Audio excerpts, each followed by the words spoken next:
السلام علیکم، میرا نام ہے احتشام جاوید اور آپ دیکھ رہے ہیں آل گین چینل۔ موت ایک تلخ حقیقت ہے۔ یہ ایک ایسی چیز ہے جسے آج کی ماڈرن سائنس بھی سمجھ نہیں سکی۔ موت کے حوالے سے ہر مذہب کا ایک اپنا نظریہ ہے۔ کچھ مذہب والے یہ مانتے ہیں انسان کے مرنے کے بعد اس کا دوبارہ جنم ہوتا ہے کسی اور روپ میں۔ کچھ کہتے ہیں کہ وہ ستارے بن جاتے ہیں مرنے کے بعد۔ اسی طرح ہر مذہب کا اپنا نظریہ ہے موت کے حوالے سے، اور ہمارا اسلام کہتا ہے کہ موت کے بعد ایک ہمیشہ کی زندگی رہے گی۔ لیکن ناظرین، ہزاروں سال پہلے ایک ایسی کتاب بھی تھی جس کے ذریعے سے موت کے بعد کی زندگی کو اپنے مطابق گزار سکتے تھے۔ اس کتاب کا نام ہے دا بک آف دی ڈیڈ۔ یہ کتاب قدیم مصر میں بہت مقبول تھی، اور مصر میں رہنے والا ہر انسان اس کتاب کو اپنی زندگی میں خرید لیتا تھا تاکہ وہ اپنی موت کے بعد اس کتاب کے ساتھ دفنایا جا سکے۔ دراصل قدیم مصر کا یہ خیال تھا کہ مرنے کے بعد انسان کی روح بہت مشکلات والے راستے پر چلی جاتی ہے، جہاں اسے بہت سی خوفناک بلاؤں کا سامنا کرنا پڑتا ہے، اور وہیں پر اپنے دیوتاؤں کے سامنے اپنے اعمال کا حساب دینا ہوتا تھا۔ تو وہ اس کتاب کے منتروں کے ذریعے اس مشکل راستے کو آسانی سے طے کر پاتے تھے۔ اس کتاب میں الگ الگ دیوتاؤں کو خوش کرنے کے لیے الگ الگ منتر موجود تھے۔ قدیم مصری عقیدے کے مطابق جب کوئی فرعون مر جاتا تھا تو وہ ان منتروں کے ذریعے اپنے دیوتاؤں خوش کرتا تھا، اور خود بھی ایک دیوتا جیسا درجہ پا لیتا تھا۔ یعنی کہ قدیم مصر کے مطابق فرعون کی حکمرانی اس کے مرنے کے بعد بھی قائم رہتی تھی۔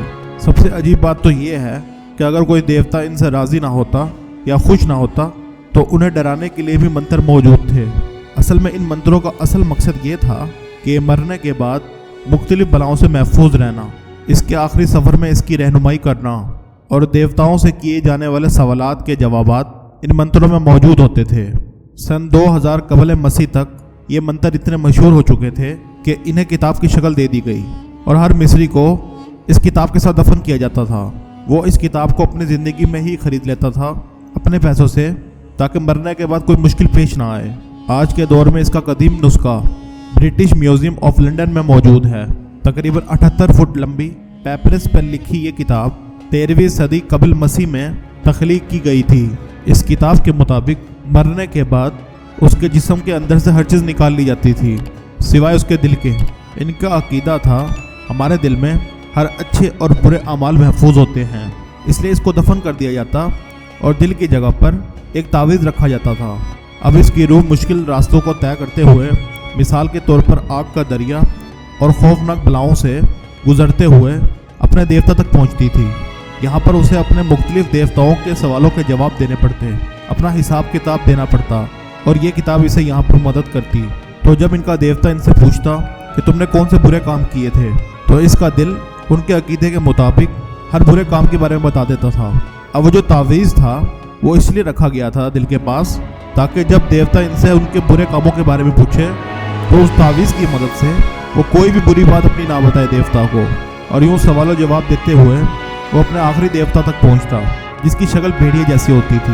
اب اس کے دل کو ایک ترازو میں رکھا جاتا، ایک طرف اس کا دل اور دوسری طرف ایک دیوتا کا پر۔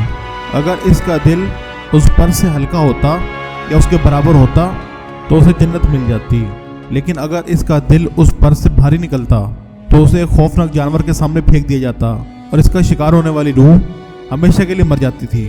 اب حیران کن یہ بات ہے کہ یہ کتاب اس دور میں بہت مہنگی تھی، تو جس کے پاس پیسے ہوتے تھے وہ یہ کتاب خرید لیتا تھا، اور جو یہ کتاب نہیں خرید پاتا تھا تو اس کے مرنے کے بعد معاشرہ افسوس کرتا تھا کہ کاش اس کے پاس یہ کتاب ہوتی تو وہ جنت میں چلا جاتا۔ ناظرین، آپ دیکھ سکتے ہیں کہ قدیم مصر کے پجاریوں نے کس طرح سے اپنی عوام کو بیوقوف بنایا ہوا تھا۔ آخر میں دعا ہے کہ اللہ پاک ہمیں سیدھے راستے پہ چلنے کی توفیق عطا فرمائے۔ مجھے امید ہے میری یہ ویڈیو آپ کو پسند آئی ہوگی۔ پسند آنے کی صورت میں لائک، شیئر اور سبسکرائب ضرور کریں، اور ملتے ہیں نیکسٹ ویڈیو میں۔ تب تک آپ اپنا خیال رکھیں۔ اللہ حافظ۔